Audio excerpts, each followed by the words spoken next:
नमस्ते नमस्कार दोस्तों, जैसा कि आज है 4 फरवरी को आपको बता दूं एसएससी का किसी भी शिफ्ट में दोस्तों आपको कोई भी एग्जाम नहीं है। तो ये वीडियो उनके लिए जिनका आगे आने वाले शिफ्टों में एग्जाम होना बाकी है, ठीक है।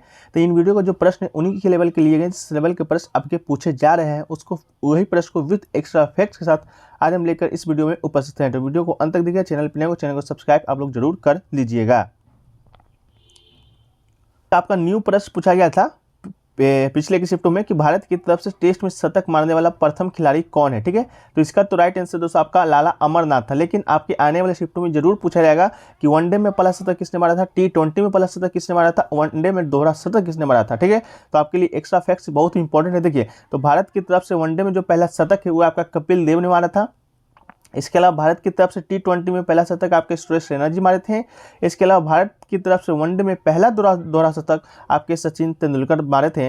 और भारत की तरफ से वनडे में 3 बार दोहरा शतक आपके रोहित शर्मा जी मारे हैं। तो इन सभी फैक्ट्सों को दोस्तों आप जरूर से जरूर याद रखिएगा, आने वाले शिफ्टों के लिए आपका ये बहुत ही उपयोगी साबित होने वाला है, ठीक है। इससे पहले दोस्तों वीडियो में आगे बढ़ें, आपको बता दें कि टेक्स्ट बुक दोस्तों अभी आपके लिए एक ऑफर लाया है शानदार शनिवार के नाम से, जो कि दोस्तों आज आपका 4 तारीख की एप्लीकेबल होगा। इस टेस्ट सीरीज में दोस्तों आपको क्या मिलेगा, तो 299 का जो आपका टेक्स्ट बुक का ईयरली पास था, जिसमें आपको मॉक टेस्ट और प्रीवियस क्वेश्चन को प्रोवाइड कराया जाता है किसी भी एग्जाम का, चाहे एसएससी का हो, चाहे रेलवे हो, चाहे बैंकिंग हो या अदर कोई भी एग्जाम हो, ठीक है।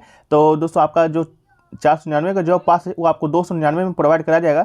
और अगर आप हमारा कूपन कोड APG यूज करते हैं तो ये पास मात्र 10% ऑफ के साथ आपको मात्र 269 रुपये में आपको प्रोवाइड होने वाला है। तो जो लोग भी लेना चाहते हैं, आप लोग शानदार शनिवार का ऑफर का लाभ उठाना चाहते हैं, तो आप लोग डिस्क्रिप्शन में लिंक दिया मिलेगा या कमेंट सेक्शन में पिन किया जाएगा, तो आप लोग वहां जाके डाउनलोड कर सकते हैं। हमारा कूपन कोड APG जरूर यूज कीजिएगा। आपको याद है कि आज के बाद ये जो आपका पास है आपका 499 का हो जाएगा, ठीक है। तो जो लोग भी लेना चाहते हैं 269 रुपये में आप पास है जो कि उपलब्ध हो रहा है, ठीक है। चलिए वीडियो में आगे बढ़ते हैं। अगला जो क्वेश्चन देखिए पूछा गया दोस्तों आपका नबार्ड का पूर्ण रूप पूछा गया था, ठीक है। तो नबार्ड का पूर्ण रूप तो आपसे पूछा गया, तो इसका तो फुल फॉर्म होता है national bank for agriculture and rural development, ठीक है।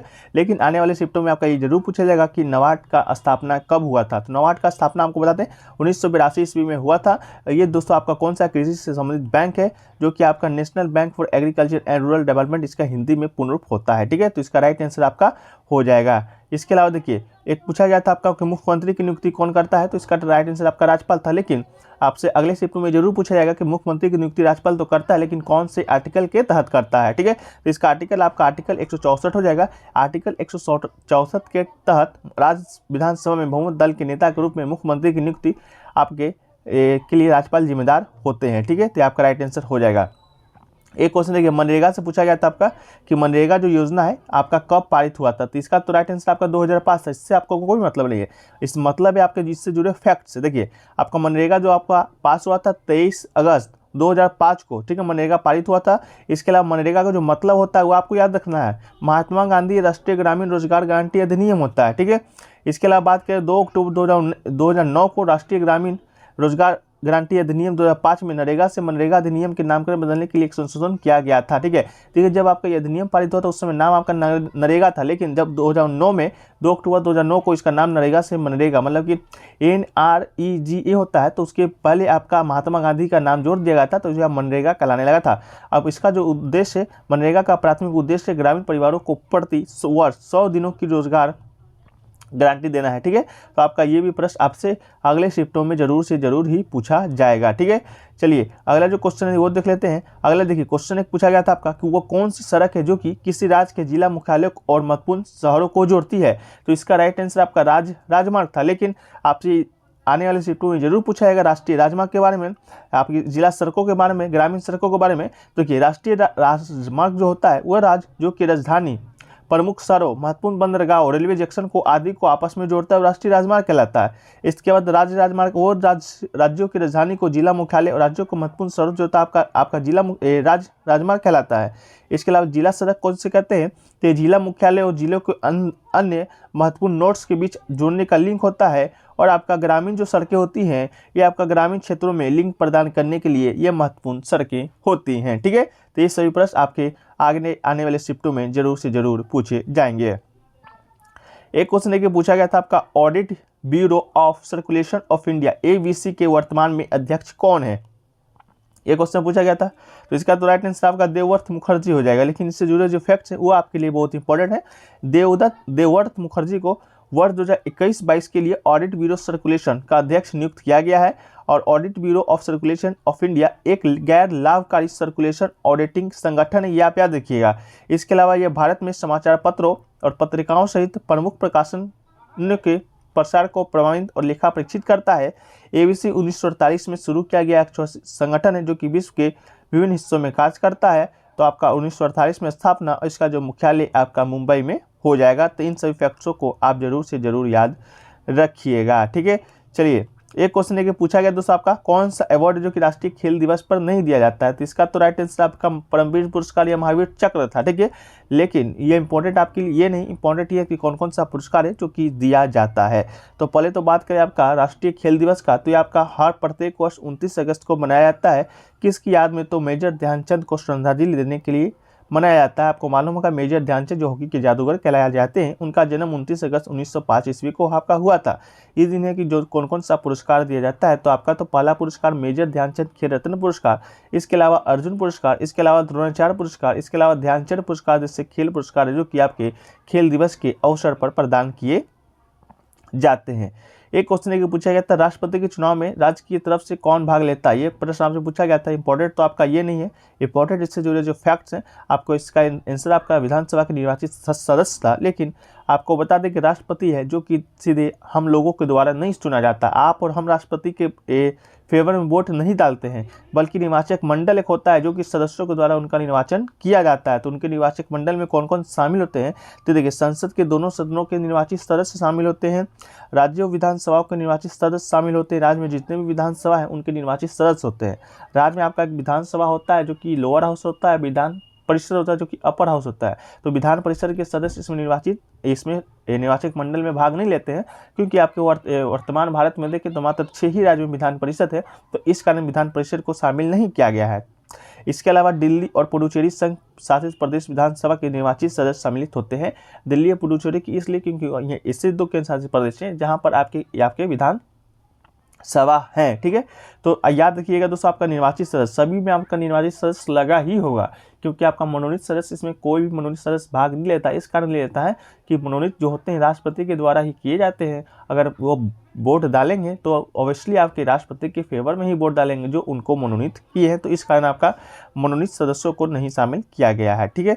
चलिए, अगला प्रश्न की ओर देख लें। अगला जो प्रश्न देखिए पूछा गया था कि भारत में जो आर्थिक मंडी हुआ था वो किस वर्ष हुआ था। तो इसका राइट आंसर आपका 1991 था। लेकिन आपको बता दें कि ये जरूर प्रश्न पूछा जाएगा कि भारत में जब आर्थिक मंडी हुआ था उस समय वित्त मंत्री कौन थे। तो वित्त मंत्री आपके पूर्व प्रधानमंत्री मनमोहन सिंह थे। इसके अलावा उस समय प्रधानमंत्री कौन थे? तो आपके नरसिम्हा राव उस समय प्रधानमंत्री थे। तो ये दोनों को आपको याद रखने की जरूरत है, ठीक है। एक क्वेश्चन है कि पूछा गया था गंगा नदी है जो कि कहाँ पर जाकर गिरती है। तो इसका तो राइट आंसर आपका बंगाल की खाड़ी था। लेकिन निकलती कहाँ पर है ये भी आपके लिए इंपॉर्टेंट होगा। मिलती कहाँ पर है ये भी आपके लिए इंपॉर्टेंट होगा। तो गोगोंत्री हिमनद उत्तराखंड के उत्तरकाशी जिले में स्थित है, जहाँ से भागीरथी नदी निकलती है, देवप्रयाग में अलकनंदा से मिल जाती है, ठीक है।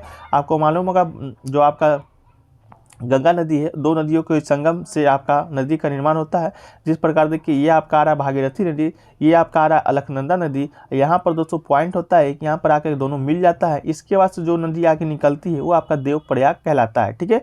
तो आपका ये राइट आंसर हो जाएगा। अलकनंदा भागीरथी जहाँ पर मिलती है वो गंगा आपके कहलाती है। इसके अलावा इस संगम का गंगा का निर्माण होता है, ये यहाँ से गंगा नदी बहती है और बंगाल की खाड़ी में जाके गिर जाती है। एक क्वेश्चन देखिए पूछा गया था राज्य के महाधिवक्ता का चयन कौन करता है। तो इसका तो राइट आंसर आपका राज्यपाल था। लेकिन इससे जुड़े जो फैक्ट्स है वो आपके लिए इंपॉर्टेंट है कि भारतीय संविधान का अनुच्छेद कौन सा राज्यपाल महाधिवक्ता का चयन करता है। तो आपका आर्टिकल 165 हो जाएगा के अनुसार राज्य के पाल के द्वारा महाधिवक्ता की नियुक्ति की जाती है। राज्य का सर्वोच्च विधि अधिकारी महाधिवक्ता होता है और महाधिवक्ता राज्यपाल के पश्चात ही कार्य करता है, ठीक है। एक क्वेश्चन देखिए, न्यू क्वेश्चन आपसे पूछा गया था कौन सा जो खड़ी फसल है जिससे भोजन और चारा के उपयोग में लाते हैं और उगने के लिए 21 डिग्री और 27 डिग्री तक का तापमान चाहिए होता है। तो इसका राइट आंसर आपका मक्का था। लेकिन इससे जो फैक्ट्स है उसको देख लीजिए। देखिए, मक्का जो एक ऐसा फसल है जिसका उपयोग आपका भोजन में भी कर सकते हैं और चारे दोनों में कर सकते हैं। एक खरीफ फसल है जिसके लिए आपको 21 डिग्री से 27 डिग्री बीच के तापमान की आवश्यकता होती है। ये पुरानी जलोढ़ मिट्टी में अच्छी तरह से विकसित होती है, ठीक है। इसके अलावा कुछ खरीफ फसल की बात करें तो आपका धान, ज्वार, बाजरा, मक्का, रागी, अरहर, मूंग, उड़द, कपास, मूंगफली, सूरजमुखी के बीज, सोयाबीन, काला तिल और नाइजर सीड, ये सब जो फसलें आपके खरीफ है। इसके अलावा रबी फसल की बात करेंगे तो ये आपका गेहूँ, जौ, चना, मसूर, तोरिया, सरसों, कुसुम और तोरिया, ये सब आपके रबी के फसल है। और कुछ अन्य फसल भी हैं जैसे आपके छिलके होंगे, खोपरा हो गया, नारियल हो गया, जुट्ट हो गया, गन्ना, ये सब आपके अन्य फसलें की श्रेणी में आते हैं।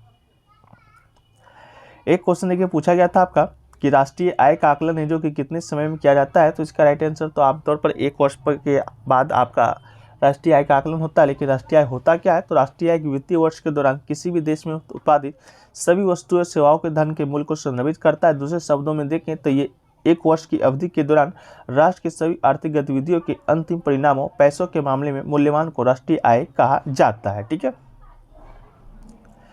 अगला जो क्वेश्चन देखिए पूछा गया था, पश्चिम बंगाल की सीमा सबसे ज़्यादा किन देश से लगती है, तो इसका राइट आंसर आपका बांग्लादेश था। लेकिन पश्चिम बंगाल की सीमा बांग्लादेश से कितना लगता है, तो 2217 किलोमीटर लगता है। ठीक है, अब मील में बात करेंगे तो 2545 मील हो जाएगा। साथ बांग्लादेश के साथ सबसे लंबी सीमा ज़्यादा करती है। लेकिन इसके अलावा भी जो पश्चिम बंगाल है 2 और अंतर्राष्ट्रीय सीमा ज़्यादा करती है। पहला तो आपका बांग्लादेश हो गया। इसके अलावा दोस्तों आपका बांग्लादेश पूर्व में है। इसके अलावा उत्तर में आपका भूटान है और उत्तर पश्चिम में आपका नेपाल के साथ ये सीमा साझा है जो कि बांग्लादेश करती हैं। एक क्वेश्चन पूछा गया था, बजरंग पुनिया ने कांस्य पदक जो जीता था ओलंपिक में, ये आपका कौन सा ओलंपिक में जीता था, तो आपका राइट आंसर इसका टोक्यो ओलंपिक 2020 था। लेकिन बात करें बजरंग पुनिया का तो ये आपका हरियाणा से ताल्लुकात रखते हैं। कौन से स्टेट से, तो हरियाणा से। ये भारत के फ्री स्टाइल पहलवान है। उन्हें 2020 में ग्रीष्मकालीन ओलंपिक टोक्यो में कांस्य पदक जीता था। ठीक है, इसके अलावा बजरंग पुनिया ने टोक्यो ओलंपिक में पुरुषों की फ्री स्टाइल 65 kg कुश्ती में कजाकिस्तान के दौलत नियाज बेकॉप को हराकर ये कांस्य पदक जीता है। तो ये सभी फैक्ट्स आपके लिए बहुत इंपॉर्टेंट है। इनको अर्जुन अवार्ड भी दिया गया है 2015 में, अर्जुन अवार्ड, पद्मश्री अवार्ड 2019 में दिया गया है, राजीव गांधी खेल रत्न अवार्ड आपका 2019 में दिया गया है, FICC इंडिया स्पोर्ट्स अवार्ड 2020 में दिया गया है। एक क्वेश्चन देखिए पूछा गया था आपका, वाशिंग सोडा का रासायनिक सूत्र क्या होगा, तो इसका रासायनिक सूत्र आपका Na2CO3 हो जाता है। इसके अलावा सोडियम कार्बोनेट एक अकार्बनिक यौगिक है जिसे आपका धावन सोडा या धोने का सोडा कहा जाता है। इसके अलावा इसका रासायनिक सूत्र आपसे ये पूछा ही गया था।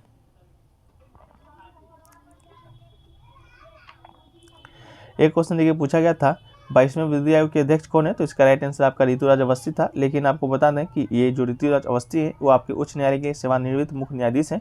और ऋतुराज की अवस्थी को वर्ष 2020 में गठित भारत के 22वें विधि आयोग का अध्यक्ष चुना गया है। लेकिन आपके पहले विधि आयोग के अध्यक्ष कौन थे, तो आपके श्री MS सितलवार आपके पहले विधि आयोग के अध्यक्ष थे।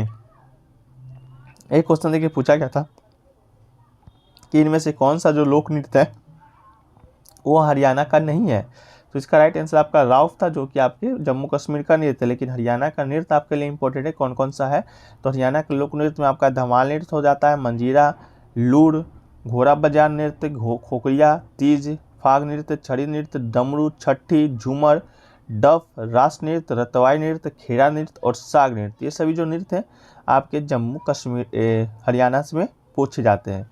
एक क्वेश्चन देखिए पूछा गया था, केरल के किस कथकली नृत्यांगना को 2012 में अवार्ड दिया गया था, तो इसका राइट आंसर कलामंडलम आसु पीसा रोडी इसका राइट आंसर हो जाएगा। ठीक है, तो ये सभी जो प्रश्न है आपके लिए इंपॉर्टेंट जो कि हमने आपको बताने का प्रयास किया है। अगर आपने एक्स्ट्रा फैक्ट्स को ध्यान से सुन लिया होगा तो आने वाले शिफ्टों में आपके लिए बहुत ही उपयोगी साबित होने वाला है। तो जिन लोगों ने वीडियो को देखा है बहुत बहुत धन्यवाद। वीडियो कैसा लगा कमेंट सेक्शन में बता दीजिएगा। अच्छा लगा वीडियो को लाइक कर दीजिएगा और दोस्तों में अधिक से अधिक शेयर भी कर दीजिएगा। चैनल पर नए होंगे चैनल को सब्सक्राइब आपको जरूर से ज़रूर कर लेना है। नोटिफिकेशन बेल को भी ऑन जरूर से ज़रूर कर लीजिएगा।